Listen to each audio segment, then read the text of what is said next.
You're listening to Make It Count, the Sneakyg podcast on Northeast Streaming Sports. Hey guys, I appreciate you wanting to enjoy the show. First, I got to give a couple shout outs. First off, I want to give a shout out to dresscomfy.com. She has the latest and greatest for Sneakyg Man merch. So please check it out. Dresscomfy.com. Also want to give a shout out to 3 a.m. Water Hydration for the go-getters. Natural spring water. Go get it. Now let's go do the damn thing. Before we do the damn thing, I got to give a shout out to George's Trophies, aka Sergeant M Replica Trophies. Guys, Father's Day coming up soon. This is the perfect gift. Matter of fact, this is the perfect gift for any occasion. I mean, who wouldn't want a replica Super Bowl trophy of their team? The team that got the ultimate prize, the Lombardi Trophy. So when you get a chance, go to his Facebook page, George's Trophies, a.k.a. Sergeant M's Replica Trophies. Now, we gonna do the damn thing.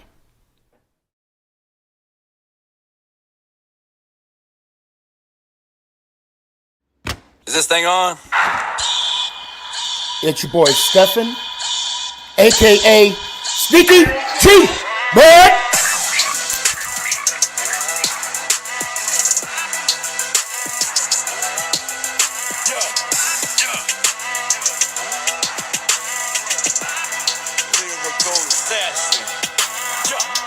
Let's go Giants! Oh! Here we go. What's going on, everybody? It's your boy Stefan, a.k.a. Sneakyg, bud. I appreciate that. We're chilling right now in the Copper Penny Lounge in the Music City Mall in Louisville. To my left, you're right. I have the Clario G. What's going on, guys? I have Dallas Cowboy. Great. That was painful. Keep on That was going, painful. Dallas Cow. I already said it one time. You can say it Jim, two-time Super Bowl champion, Jim Jeffcoat. To my right, your left, I got True Blue, and I have the giant great Byron Williams, wide receiver for the New York Football Giants. Can we give these guys a round of applause, please?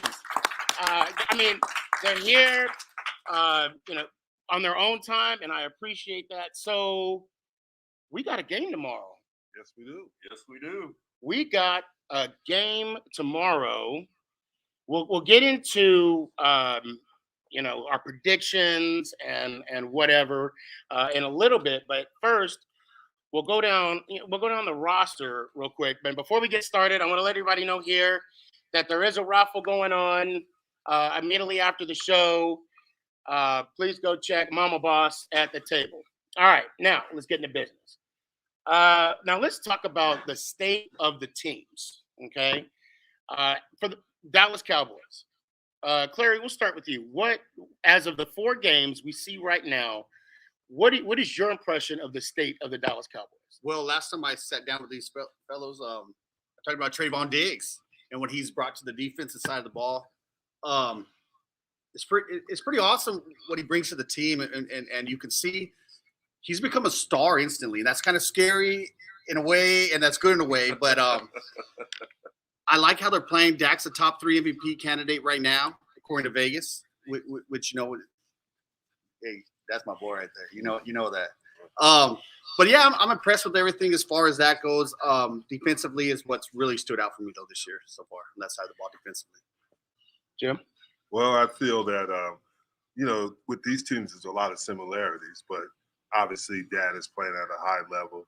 The guys, Amari, he's playing at a high level, and Zeke is starting to round off. And I knew he'd round off and start to get in shape. Pollard is there. So they do have some things offensively. They have weapons. And everybody thought because Gallup was out that they would struggle. But Wilson has come in and done an excellent job. CeeDee Lamb is going to be a key in this game. He's got to catch those balls early. He's going to have to catch them and make sure that because he usually normally drops balls early in the game. And as the game progresses, he gets better. Defensively, they're doing the guy, just like you said, with Diggs. He's doing an excellent job. Parsons is, but the guy that's been the shock of it is Randy Gregory. He always had the talent, but now that he's on the field, he has an opportunity to really change games. He's that kind of player. And Gregory, and now they're starting to get inside push, and that's going to help them against New York and Daniel Jones. We'll see. We'll see. True Belief, go ahead. What you got? Oh, yeah, feeding off the defense. I mean, the defense is at an opportune time right now to control their destiny. I think what the Dallas Cowboys doing right now on defense, as he alluded to, and both parties here alluded to, was that, Micah Parsons is playing on a defensive level right now, playing outside on the defensive line, coming in the linebacker position. I mean, the guy is moving all over the field. Diggs, of course, has his own little island built out there. The most impressive thing to me right now is that I'm seeing the Dallas Cowboys spread the ball on offense. You saw last week what Dak Prescott did. He spread the ball around, under 300 yards passing, but 4 TD passes. You saw how they were able to hold the Panthers to minimal points. I mean, they were, in the third week, they were the hottest team going off. But this week, when they played the Cowboys this past week, they just made them another team. So I think with, spreading out the ball on offense, I think it's going to be an even better game tomorrow against the Giants. We're outnumbered. So. Somebody did. Their flag got canceled. So, but we got it. We can handle it. We can handle it. What's your insight on the Dallas Cowboys or the state of the Dallas Cowboys right now? Well, the state of the Dallas Cowboys is they hadn't played the Giants yet. I love it. Yes. Somebody said the same thing about Philly. Well, we first of all, the Giants have been in every game they played since last year. Right. Secondly, they got some momentum going. They went to the overtime game with New Orleans, and Daniel Jones threw for over 400 yards. Saquon Barkley got a rushing touchdown as well as a receiving touchdown. Yep. We have some receivers that have stepped up. Our offense is looking up, and I think it's going to be a game who can score 30-some points. They can win this game. So Dallas is leading in turnovers. They're ranked number 1. Yes. But their defense is still ranked 27 in yards and 17 in points. So my question, as the state of the Dallas Cowboys, are those turnovers not turning into points? Or, why are they still ranked so high when it comes to points and yards? Why are they ranked so high? Yeah. Is because if you remember at the beginning of the year, they struggled against the run. Okay. And as the year is progressing, they're getting better against the run. And that's the thing. And then that's why, if you noticed last week, they played Parsons more at linebacker than defensive line. They had him and actually the position that Jalen Smith played. So that was a thing. And I think that had some things. And then they have, I don't know his last name, Canoe coming back. They have people coming back, and they do have some people who can play the run. And that's going to be big. That's going to be big for them. Because now you're right, you got Saquon coming in, and you got the Giants, and they're going to try to run the ball. And that's the thing they're going to do. That's Giant football. Well, one of the things I was going to say, we got Jason Garrett. He know Dallas real well. He's going to come in. He's going to put a game plan in that We had had Jason Garrett too, and he only won one playoff game. Y'all can keep him. Y'all can have him. Right, and I do see a lot of people out here doing, although I haven't seen it out there. We'll get to the Giants here in a little bit. Now, offensively, for the Dallas Cowboys, they're ranked 4th in points, 3rd in yards. Yeah. to me, that's no surprise. Now, I'm actually going to be complimenting another. I'm 2 in one night. Somebody better buy a lottery ticket. Okay. I got to give a shout out to Dak for coming back from that horrendous injury. I will never forget when that happened. It happened right in front of me. My son and I were sitting there watching it, and right when it happened, I said, "Don't say a word," because obviously we're in the crowd. I heard a baby cry in the distance. I mean, it was an eerie feel, and to see him come back and play the way he did against Tampa, I was like, okay, I'm gonna hate you again. Okay, only because he's a Dallas Cowboy. But now with Zeke, Zeke, he didn't get he had 143 yards last week. Now that's concerning because, and we'll revisit this.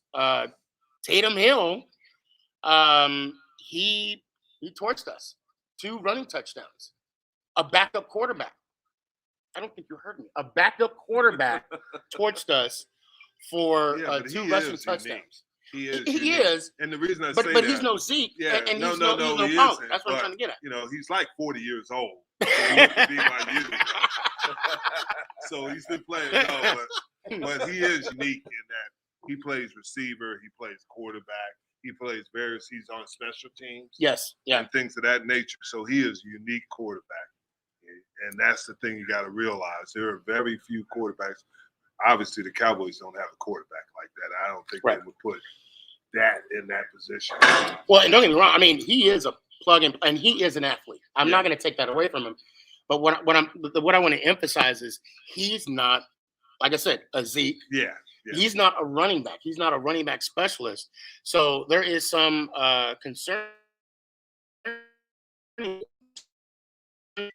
that. Now, with CeeDee Lamb, with Cooper, and Wilson. We're going to have our hands, because we're going to have our hands full. Peppers is out. Yes. There are some. But you got Leonard Williams.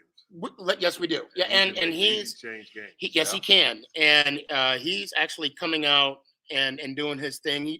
The defense. Well, okay. I'm sorry. I don't want to get off track. We'll talk about the Giants defense. Moving on as well. So, your impression about the Dallas offense? What do you think the state of, or give me your opinion of the state of the Dallas offense right now? Well, I wanted to get into something before we started that. Okay. Because there was a major thing happened in Dallas this last week. Jalen Smith. And sitting with 2 former players, Jalen Smith's not our star player, but he's a name player.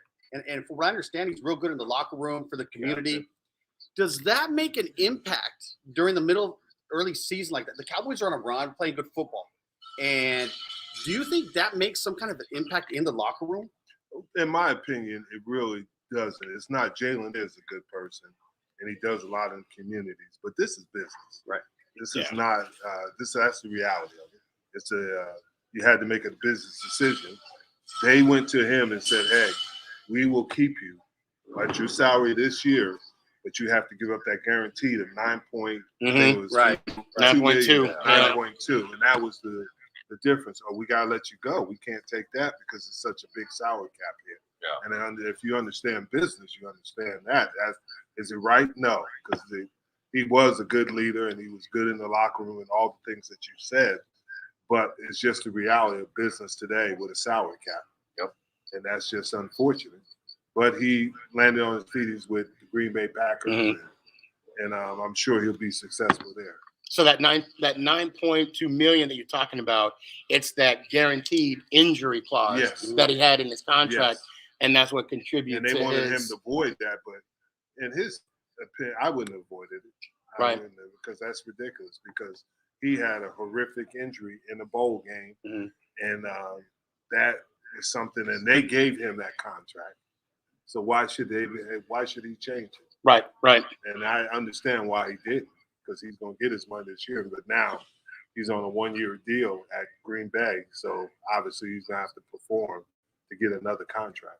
Now, is Dallas they're still on the hook for 7.2, Yes, right? correct. Yes. Yes. And they how are. much is Green Bay contribute to his salary? They pay him the minimum. Yeah, the salary. Okay. The minimum Okay. for a veteran of his status. Okay. So I'm sorry. I didn't mean I had these guys on the panel, man. I figured it was a good. yeah, question. no, that's a Ask them on perfect that. question. So the defense, Dallas You defense. said state of offense or defense? I'm sorry, offense. You're right, Well, offense. I mean, they're playing remarkable right now. They have confidence. Dak has confidence. His wideout, Cedric Wilson, I mean, has made me not think of Gallup at the moment, which is remarkable. CD, I think, only caught 2 passes for 13 yards last week. And you know, Amari's still doing them. Amari, man, this guy's remarkable too. Amari's Amari. He's just Amari, man. The way he runs routes, the route runner he is. But they're confident, man. They're moving the ball up and down the field. I mean, and I think those offensive, when you talk about those defensive stats, when you go up and down the field on somebody, your defense is going to make some plays. Right. And last week, you know, we saw the defense soften up, so a lot of yards go there, and the defense softens up at the end of the game.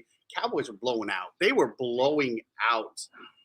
Who were we playing last week? Carolina. They're Yeah. blowing them out, and they softened up for the last quarter. So And that was the home opener, right? That was home Yeah, that opener. was- Okay. And you also got to remember, everybody's talking about Cooper. They're talking about Wilson. They're talking about CeeDee Lamb. But those tight ends, No, the Yeah. Eagles. Oh, the yeah. Eagles- Tight ends, the yeah. Eagles were the home they opener. made. Yeah. Yeah. They made Yeah. Dalton and both of them. They made plays. Now they got to hold the ball because they were kind of careless with the ball. And if they do that against the Giants, they're going to get in trouble. But they were making plays, and that's the thing that's the X factor. If you can't control those tight ends, then you got a problem. But then that opens it up for the receivers. Yep. Right. And they can go deep and play action and things like that. It all comes together. Right. Yeah, one of the interesting things that came across from defense this week was coming from Diggs himself, which he was discussing, you know, with the receptors that were having downfield. He owned up to it. He said the defense needs to do better. He didn't blame any of his other teammates. He didn't, you know, push anything on. He took ownership of what was going on for those 20+ yards, and he says we've got to do a lot better. So what that tells me is that he's taking the lead position on being a leader on the defensive side. You know, now, especially now that Jalen's gone, Yep. I think he's going to take a bigger role on leading these young guys. Even though it's year 2, I think he's going to take a bigger role with what's going on, as well as Micah Parsons. Yeah, no doubt. Offense. But the offense for the Cowboys, what I've been impressed with is Kevin Moore, the offense coordinator. He been mixing up the plays. They're not predictable the way they were last year. They got a wide open game plan. They got a run plan as well as a pass plan, and they throw the ball deep. So you know, they've been putting up the points. 30-some points a game is very impressive in the NFL this day and time. Yes, it is. Yeah. Point-wise, they're ranked number 4, and I'm glad you brought that up because the last, I want to say, since the Bucks game, Dak has not been throwing the ball as much. Right. They've been running the ball more so, which, if I'm not mistaken, that's what the Dallas faithful have been yelling at last year, and of course when Garrett was there. And I think that is the difference maker. But to do that, if you notice it, their health in the offensive line. Yeah. They got a little bit of continuity there. As long as they stay healthy in the offensive line, they can run the ball. But if they start getting injuries, and like the Giants was happening, is if you get injuries in that offensive line, then you have problems running the ball. And teams like we were talking earlier today about New England. New England's going to have 4 different starters in those positions that probably haven't started much. And if you're offensive line, because there's so much continuity to play offensive line. Right. And that's the thing. And Dallas's offensive line has been, knock on wood, has been healthy this year. Knock on. So now I know we spoke briefly about the defense when we talked about the state of the Dallas Cowboys. Anything you guys want to add as far as to the conversation, to the state of the defense of the Dallas Cowboys? I think they have to continue to play at a high level. It's not as much as people think that they got to be perfect. They're going to make mistakes because they're young, but they just have to play with that energy because, especially with the corners, you have to have a short memory. You have to have a short memory. And in the defense, you got to, in your mind as a defensive lineman, you got to believe anytime you're in a passing situation, you're going to get to the quarterback. And that's it. And the linebackers, they can run. And that's the one thing that you notice about their linebackers. They can all run and they can hit. And that's the thing. Their safeties are playing well. Everybody's on Brown, the other corner, opposite, but the safety busted. As long as the safeties are doing their job, then that makes the corner's job easier. Claire? Yeah, I don't think, with turnovers happening so often this year, it's awesome that's happening because we've had to struggle down the past, always creating turnovers. And some of that's luck, obviously it's the way the ball bounces. And I hope we don't rely on that game in and game out, getting those turnovers, man, but unfortunately it's the ball has fallen our way this year defensively. And we're just going to have to, Gregory creating havoc in the backfield. I mean, Gregory looked awesome last week, man. But if you look at that as when Dan Quinn was the defense coordinator for the Seattle Seahawks and the Legion of Boom, that's what they did. And you notice that they made a lot of turnovers. They were very successful in getting, and he's doing the same thing here.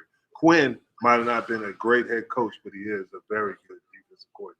Yeah, and the Legion of Boom was very intimidating. Yes. I mean, you knew when you went across that middle. Well, you got you're gonna get hit. Shoot, he was bigger than most D linemen. Yeah. True Blue, defense.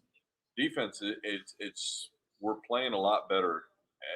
What I'm impressed most is, of course, Dan Quinn taking over that leadership position. And I've said it from the very beginning, how much better a coordinator he is than a head coach, Dan Quinn is. Yeah. Because he doesn't have to rely on the input of focusing on one part of the team. He can just, it's just him and the defense. Now, one of the biggest things that nobody's seen over the past 3 games is our full defensive line because they've been out. I think no full defense can do being out with, injuries, COVID, everything else. So wait, so who's out on your D line? Marcus Lawrence. Oh, that's right. That's right. Yeah. Number 90. Right. Yeah, so I mean, it's little things like that that's still out there with the defensive line that we still haven't even had the opportunity to see. And I think once we see that, I think this team is going to be wreaking a lot more havoc on that offensive line, whoever they're playing, and getting to that quarterback. Byron, you want to add anything? I just hope the Giants can score 30-something points on the defense tomorrow because of the fact that if they can score 30-something points, I think they have a good chance of winning the game. No doubt the defense have stepped it up this year. They're really aggressive, running to the ball, making things happen. The quarterback pocket presence is erratic, so they putting pressure on the quarterback. So far so good for the defense. Yeah, I really hope that happens too. And I know that for us to win, we're gonna have to play a perfect game. And I know we'll get into that too here in a second. So we're gonna jump into the state of the Giants. I'm almost regretting asking these 3 Dallas Cowboy fans, or 1 player and 2 fans, their input. But Clary, go ahead and lead us off. Just basically on the state of the Dallas. I'm sorry. Giants. I'm sorry. Before we go into that, I do want to, and I do apologize. I mean, you can tell the difference between Nolan and the defense. Who was the defense coordinator? Quinn last year.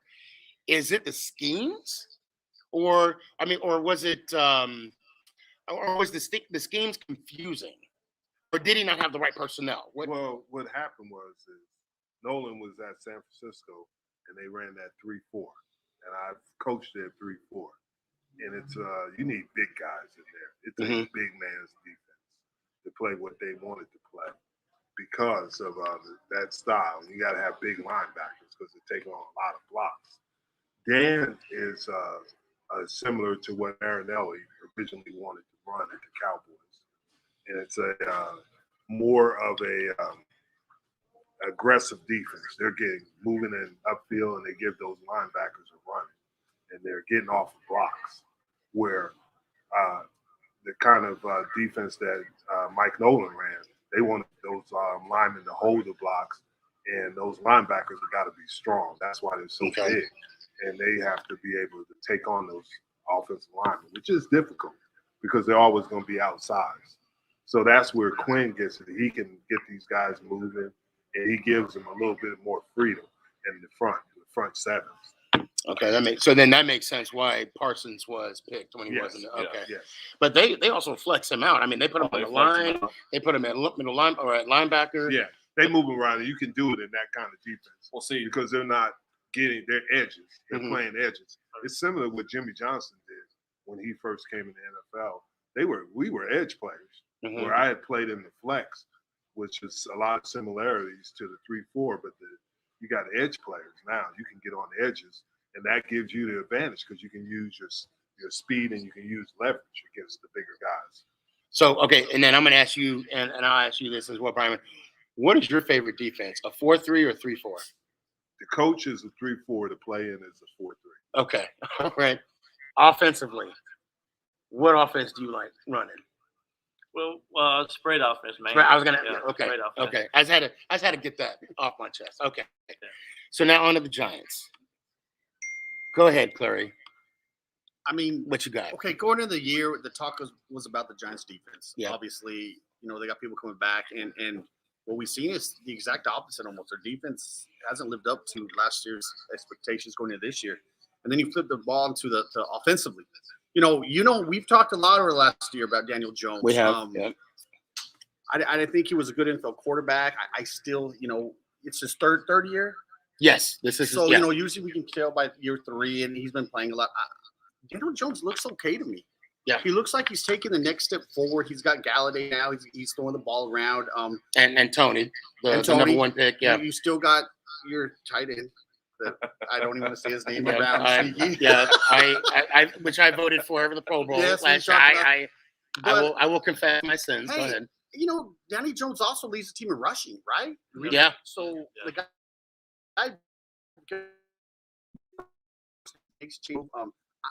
I'm impressed with him so far, and you know that. I've Yeah, said that. It's yeah. hard for me to say that, but we'll see how it goes into tomorrow. But I am impressed with Danny Jones so far. I like how Jason is using it. I think Mhm. Daniel Jones does have upside. I think he could be a good NFL quarterback. And he's doing some good things. He's really doing it. I think you have to put people around him, and they Yeah. have to produce. It can't all be him. Because if you notice when they're successful, Barkley is the main thing Yes, in yes. their offense. If Barkley doing well, then you got problems like against New Orleans. In the games before that, he wasn't doing well, and they struggled. They Yes, struggled yeah. offensively. Barkley is the key. You got to control Saquon Barkley if you want to beat him because he is the straw that stirs the drink. Yeah, he is definitely the wild card. True Blue. Yeah, exactly what he was saying is Barkley is one of the most important people that we have to keep the eye on defensive wise. And I think what's going to happen in this game is Micah Parsons is going to play a big role because moving from the edge back to the middle or to the outside, that's going to play so big because he can step back. He can look at what the quarterback's doing. He's going to be able to drop back if he needs to, knowing whether it's a pass or run. If he knows that he can see it right there off the bat, it's a run, he can pursue it, drive in. If he sees that it's a pass, he can fall back. I think that's going to be one of the biggest cat and mouse's games tomorrow is that game right there between Micah and Barkley. Well, I get to see the whole game being a chess match. Oh, yeah. Big time. Byron, what you got? Well, the NFL is a game of momentum, and right now I think the Giants got momentum going into the overtime with the Saints last week. Of course, Daniel Jones, pocket presence, has gotten better. Mhm. I think he's spreading the ball around, and they have confidence now. So it's all about confidence, pocket presence, and I think right now they're going to be kind of hard to beat. If you look at every game that the Giants have played, I mean, offsides against one team, Yep. mistake here and there. I think Yep. they've been in every game, of course. So I think it's going to be a good physical game, and maybe the team with the ball last is going to be the team that win the game. That's the first. Now, I've been saying, and Clary, you can agree to this. So Daniel Jones, first year, Pat Shurmur, whole new coaching staff. Right. They got let go. His second year, his first full year being a full-time starter, COVID happened, so there was a little delay in the season. Not as much success as we hoped. My argument to defend Daniel Jones was the fact that he's a rookie quarterback. He's never had a system consecutive years. So this is the year that he's having that Jason Garrett system for his for a second consecutive year, even though he's been in the league for 3 years. And I understand people saying, well, he holds on to the ball so long. Well, that's because he's not too confident with the system he's in. So we're seeing a drastic change in his play this year because of the understanding of the knowledge of that offense that Garrett has. And you can see it. And I want to say that Garrett has called a conservative game. I want to say in Dallas, I'm sorry, against Denver, against Washington. Although I thought Washington, they let Daniel Jones throw the ball a little bit more. But then you can see in Washington and Atlanta, we weren't playing to win. We were playing not to lose. And that was the difference maker last week. We were down by 11 in the fourth quarter. And we finally, defense finally made a stop. And now we were finally playing to win the game. And that was the difference maker for us. And of course, everybody wants to talk about Daniel Jones. And I'm going to say it right now. If you have not been watching, I'm sorry, let me back up. If you say Daniel Jones sucked and he's turning the ball over, clearly you have not been watching the Giants play football, because he is not the 2019 Daniel Jones. I'm sorry, the 2020 Daniel Jones. And it's, now that I think about it, we'll get into the defense, but we should have the 2020 defense, but now we have the 2021 defense, but that's neither here nor there. But as far as Daniel, if he can just keep being consistent, he has the toys around him. Gettleman spent so much money, what, 200 million? 200 million, something like that. I mean, everybody knew last year we didn't have enough one. Everybody and their mamas knew we did not have a number one receiver. So we finally got it. And then now we finally got Tony. And because of the injuries to Shep and Slayton, now we're going to see what Tony, and now we're going to see what Galladay can finally do. And even Rudolph got in the mix. Rudolph got in the mix last week with a couple of catches. Yeah. Now the wild card, Evan Ingram. That's your favorite player. Let me pause and take a quick sip. Or is it Tiki Barber or Evan Ingram? No. I don't know which one yet. I don't even know why you brought that name up right now. And we'll talk about that later, guys. We'll talk about that later. Not on this forum. I like Evan. I do. Since he got drafted in 2017, which we were trying to get Mahomes, but we had no equity to get him. He has not lived up to that expectation that us as Giants fans has. Now, and the sad thing is, the mental game is coming in to play. Because when he was at the Fan Fest, he dropped the ball. Everybody booed him. In Atlanta, he dropped the ball. Everybody booed him. And now in New Orleans, he caught the ball. He caught 2 receptions. I even clapped him on my live. He dropped the ball. I didn't see him again. So I'm hoping. Look, I believe in Evan. I know he's going to have that $120, 2 touchdowns, 7 reception game. I want him to have it with the Giants, because I don't want him to have it against the Giants. And I hope I hope tomorrow he'll have a different game, a more productive game. Now, as far as Judge, and this is the topic, the state of the Giants. As far as Judge goes, I like him. When I first heard him speak, I'm going to be honest, I wanted to run through a wall. I just want him to point which wall, and I would have ran right through it. I hope that the players buy what he's selling, because I purchased it. I had to put it on layaway because it's a little expensive, right, but I purchased it. You were talking about momentum, Byron. If we could carry that momentum we had in the fourth quarter, we'll be dangerous. And that's what I'm hoping for. But we do have a lineman out, and his name escaped me. I don't want to throw in the bus. I can't remember. We do have one lineman out. Thomas is questionable. But if he sits, you have two. We have two linemen. Because you had one that was injured and is out for the year. Right, but he was already replaced. Yeah, and but I'm saying that he was already. So he originally was one of your original offensive linemen. I'm sorry. No. Oh yeah, Gate. Yeah, I'm sorry. Yeah, Gate. That's without Gates. Yeah. That's not Gates, but it was. I think his name starts with a B. I think. He's like number 67. I think so. Yeah, he's going to be out. Yeah. Here's And- my thing with the Giants, though. Is first game was against Denver, correct? Yep. They lose that, and Denver is okay. They're okay. Then they go to Washington, and they obviously you can question was that offsides or what. And it Well, doesn't matter. It doesn't matter. Yeah. They lose Yeah. that. And then they go to Atlanta. Everybody anticipates they're going to beat Atlanta. Yeah, And they lose. You don't know what Giants team. Then they go to New Orleans. that's true. And Yeah. New Orleans did, New Orleans they came back from 11 to beat New Orleans. Mhm. So you don't know what kind of Giants team you get. Are they on a momentum, or are they just trying to find their identity? That's what you have to ask. What is That's their right. identity? And that's the thing. And with the Atlanta game, some of the defensive calling. Well, I don't want to get here. I guess we could dive into the state of the defense of the Giants, but some of the defensive calling this year was questionable, especially with Atlanta. I'm not going to act like I'm a defense expert, but I am a former high school quarterback, boy in a high school in the house, so I do know how to read a defense, veer offense. We had a running offense, and as you know, this body, nothing says running offense. Just got to say that. But I noticed the second touchdown to tie the game when the middle linebacker shaded off.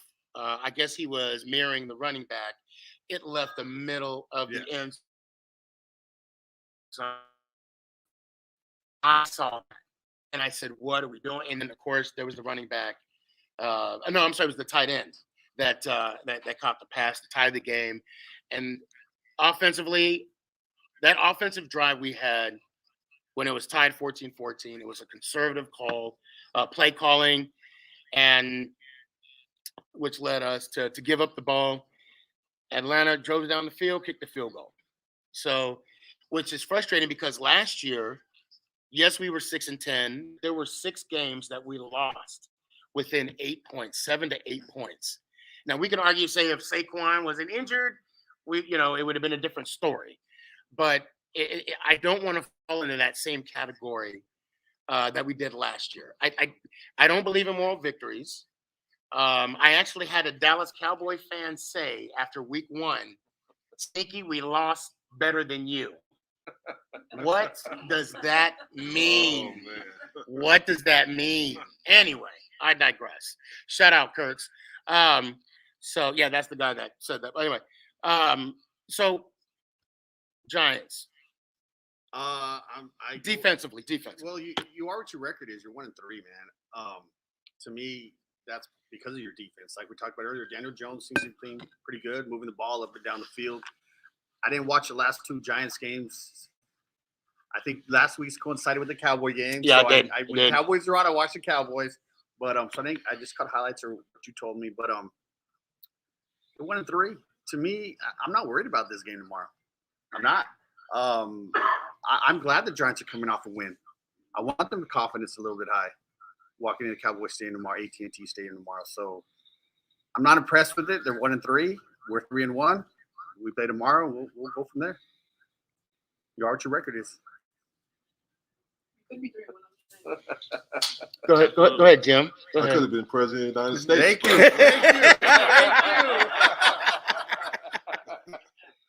But the thing is with the Giants is that this is NFC East. Yes. Yep. And anytime you go into the East, it's a war. Throw out the record. That's right. It don't mean worry nothing. about records. Yeah. And that's the thing. It is an NFC East game.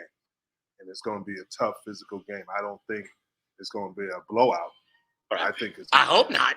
I think it's going to be a tight game. It's going to be a physical game because that's how they do it in the East. And what was fascinating about what's going on is everybody thought because of Tampa Bay, the NFC South would be the toughest division. Mm-hmm. Well, as you see, is that the NFC South, Cowboys obviously went to Carolina and beat Carolina. Atlanta, other than playing as teams playing the Giants, they've struggled.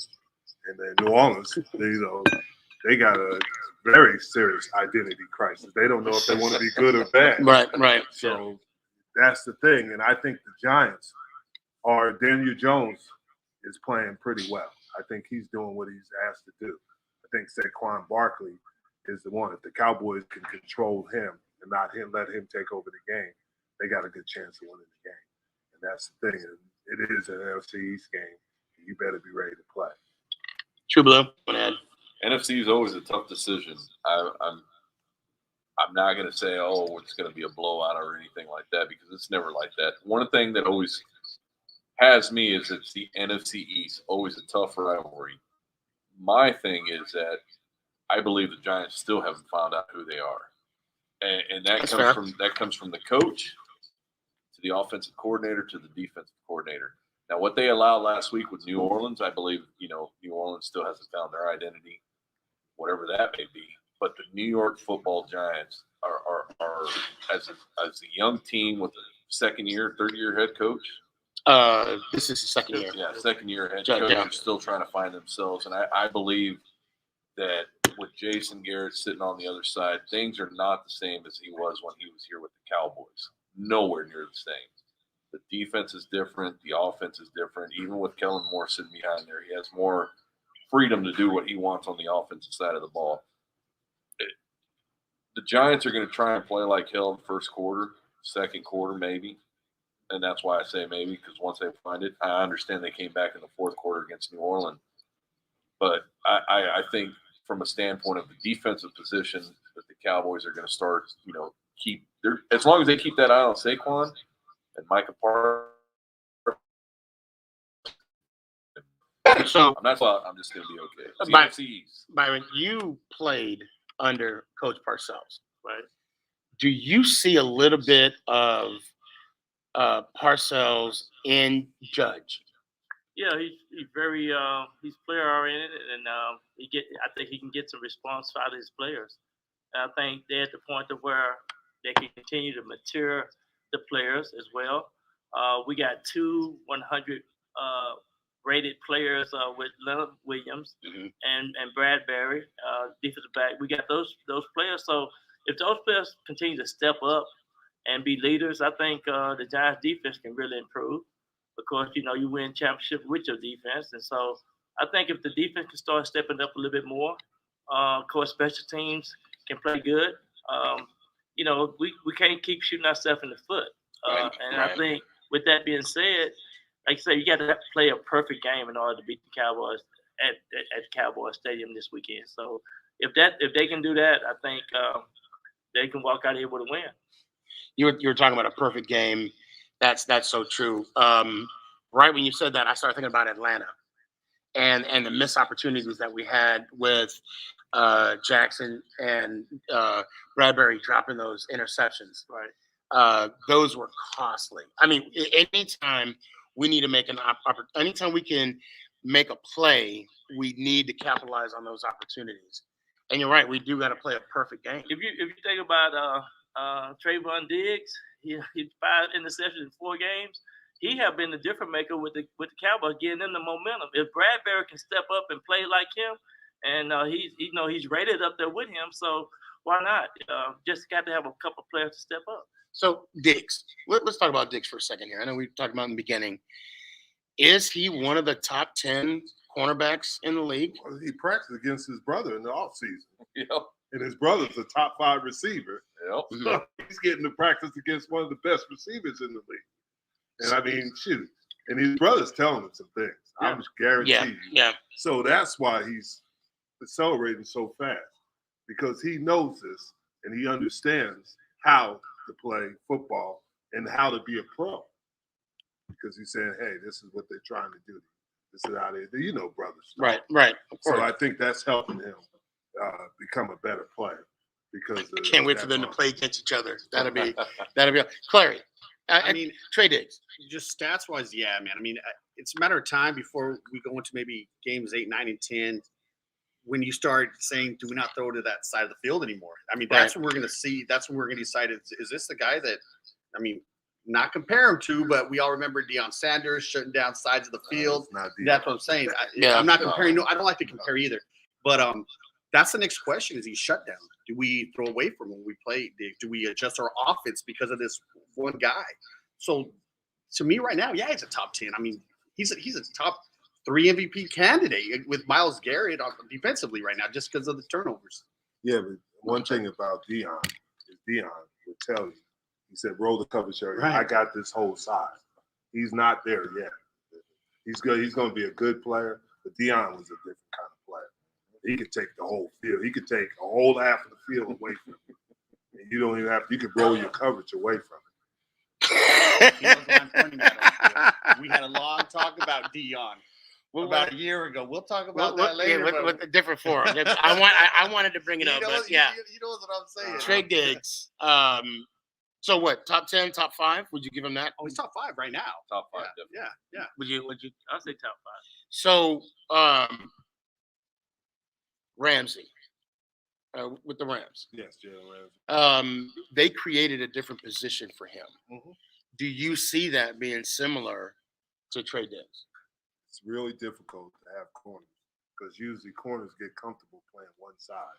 Those unique, and that's why I was talking about Jalen Ramsey follows the best receiver everywhere. Yeah. And when Trayvon gets to that level, then he is one of the best corners in the league because he'll take their best receiver out of the game. But right now, they just playing basically to the right of the defense. Right. And they don't move him. And they don't say, hey, because he would have to go in. You see Jalen in the slot. You see him on both sides. Wherever their top receiver is, he's going. And they haven't done that with Diggs yet.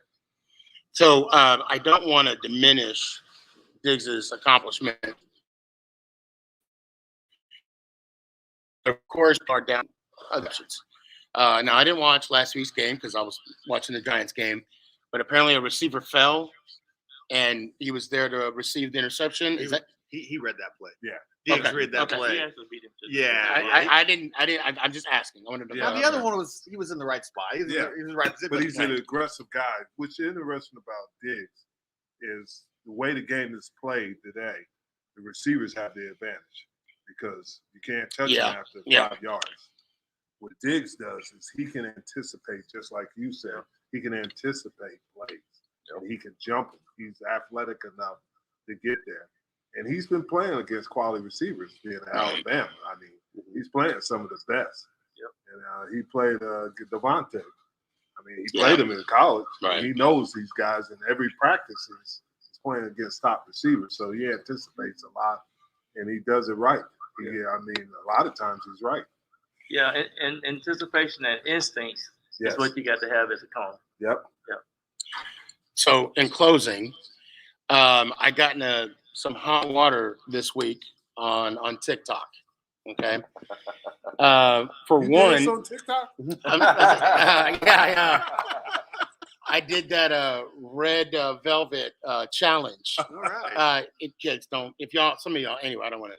No, I did not, for the record. But anyway, it's called the Bussin' Challenge, right? But anyway, I don't know. different forum, different internet. That's over my head. Yeah. Anyway, no, I got in some trouble. For one, I wasn't quoted correctly. I did make a quote saying that Daniel Jones is top 10 in the NFL passing yards. But what everybody heard was Daniel Jones is top 10. Of course. Of course. And at the time, now he's number 8, but now he's he was number 7 when I made that comment. Now, the reason for that comment is because the fact that we talked about it, Daniel Jones, like Zeke and Dak, they get thrown in the mud. And I think as a fan, I'm going to celebrate every one of his successes. And I think that's what's important. So that's why I don't want to diminish what Trey Diggs is doing. But at the same time, you guys played the game. Okay. Now, obviously, this game is different with social media and NFL reference. Like, if you were playing today, would you guys be involved in the social media of today? Oh, you have no choice but to be. And that's the thing. You don't have a choice in it. And I know what happened to you. You were on TikTok and you went into that T-Mobile and like that. So I understand. You said that, but it came out different. It was T-Mobile. Right. He was in between. Right. And I like that. Yeah. Yeah, that's all they heard was. But no, it's different these days. You have to utilize it because a lot of things off the field are tied to social media. Right. So that's why. And plus the whole playbook is you can have homework and talk to the coaches right then and there.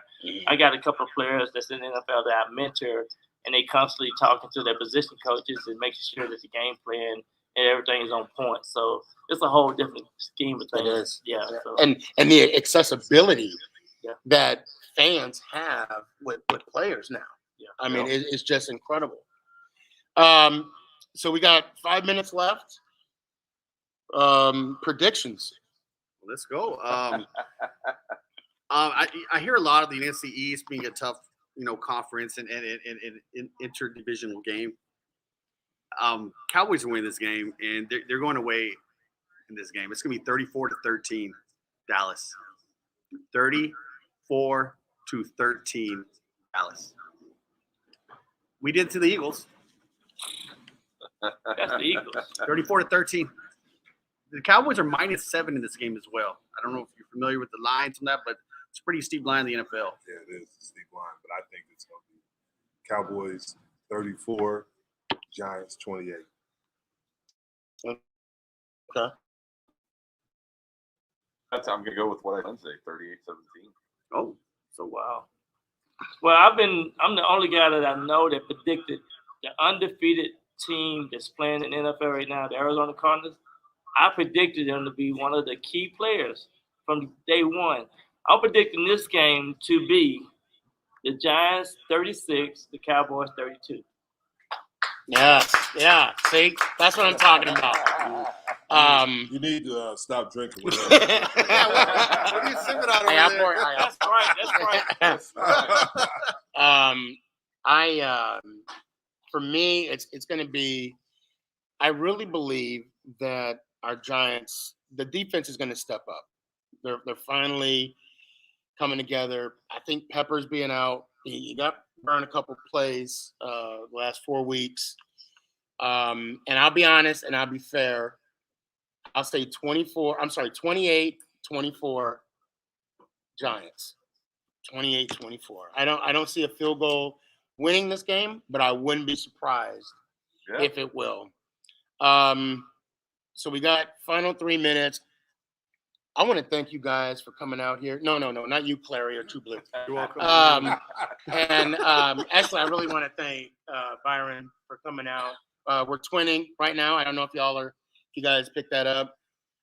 Jim, thank you so much. And I'm serious. True Blue, Clary, thank you. Guys, so you two have a podcast. Yes. Please, the stage is yours. Go ahead, please. J&B Talking Shop, and we talk about, obviously, what's going on in the NFL, and we have guests on every week, various guests from the Giants and the Cowboys. And we have a good time. We tell it like it is. It's mostly Cowboy talk. We let the Giants say a little bit. We'll have Pepper Johnson, Mark Collins, and Russell Walls. Russell Walls. Tony Russell Maryland? Tony Yeah. Tobin. Oh, wow. Okay. Russell Maryland. So we're gonna have a great group of guys. Yeah. Awesome. Yeah. I'll be waiting for my invite. Yeah, keep waiting. Okay. All right. But it's right in the middle of the week. It's right in the Yes, middle of the week, Wednesday Wednesday night, 7 o'clock our time, and we just have a lot of fun. Awesome. I bet. And you guys are also on social media as well. Yes. Facebook, Instagram. I mean, Yeah. please tell everybody where they can find you guys. James Jeffcoat on Facebook and James 777 James J77 on Instagram. I'm not on TikTok. I don't do that. You're not gonna do any twerking or anything? No. Okay. I'm gonna get ready to do TikTok, but I'm right now it's at Byron Williams, NFL Byron Williams. I'm also the current president of the NFLPA Dallas chapter. I work with all the former players and Facebook and all that. I'm just Byron Williams. And here's something you probably didn't know. Byron is from Texas. Mm-hmm. Yes. Texarkana. Yes. And I'm from New Jersey. You're right. 25 minutes away from. We had that conversation. Yeah. And it's funny because I grew up being a Wildcat fan. Uh-huh. And you're Arizona State. Yeah. I thought everybody makes mistakes in life. Yeah, and someday you will repent yours. Clary, where can people find you? Instagram, Clary OG, TikTok, Clary OG, and as well as I wanted to tell these guys real quick. You know, me and Sean Merriman had a little spat on social media. Mm-hmm. If you guys know Sean, he didn't live up to his bet with me. You didn't? No, I bet the Cowboys Chargers game, and he disappeared for a couple days. So he didn't respond to me on social. He didn't respond back to me. He responded to my bet, and then he went into hiding for a couple days. So if you guys see him out there, I know you got some in that Players Association. You got some movement. You know, do something for Byron. But no, Hit him up then. Thank you guys. I appreciate the time you guys have taken out with us for Sneaky. True Blue, you guys are awesome, man. Thank you.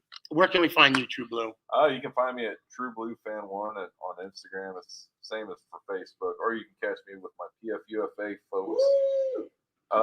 It's one of the greatest organizations, and that's where you can find me. Or at the Cowboys game, any Cowboys game. I saw you at the Cowboys game. Yeah. That's it, guys. Thank you so much for joining. If anything, you know where to find me. Tuesday, Thursday nights, 8:00 Dallas, Texas time. Although Thursdays is a little iffy because I'm a dad on Thursday nights because my son plays football. Yeah, and he is a beast. He's wearing the LT jersey. Yeah, he is. He is. I would bring him up here, but then he'll say, "How tall am I?" So that's it, guys. Again, this is awesome. I mean, if someone would have told me all I need to do is have a podcast to sit at a table and discuss football with some NFL greats, I'd have done this when I was 3 years old. Yep. I swear to God. For real. I appreciate y'all. I hope that you guys enjoyed the show. I did. I should have hell did. And Camille, you want to help me out with this one? Come over here. Come behind me. Yeah, if you guys don't know Camille, you hate the Cowboys, right? You hate the Cowboys? She's like my parents. Okay, good. Wait, get on camera. Now, hold on. Some of you may know Camille, and if you don't, get in closer. I bathe. Don't worry. That's okay. If you guys don't know Camille, check this out. Come on,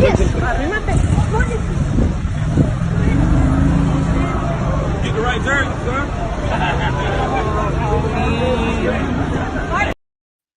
And that is why we hate the Dallas Cowboys. We hate the Cowboys. Passionately. That's why we hate them. So, Camille, help me with this. You know what we're about to do, right? Yes, sir. You ready? Yes, sir. Oh, Byron, do you know it? Okay, I'll next time. Oh, you got? Okay, here we go. And it's just Let's Go Giants. All right, here we go. You ready? 1, 2, 3. Let's go Giants! Ow! Is this thing on? It's your boy Stefan, aka Sneaky G, man.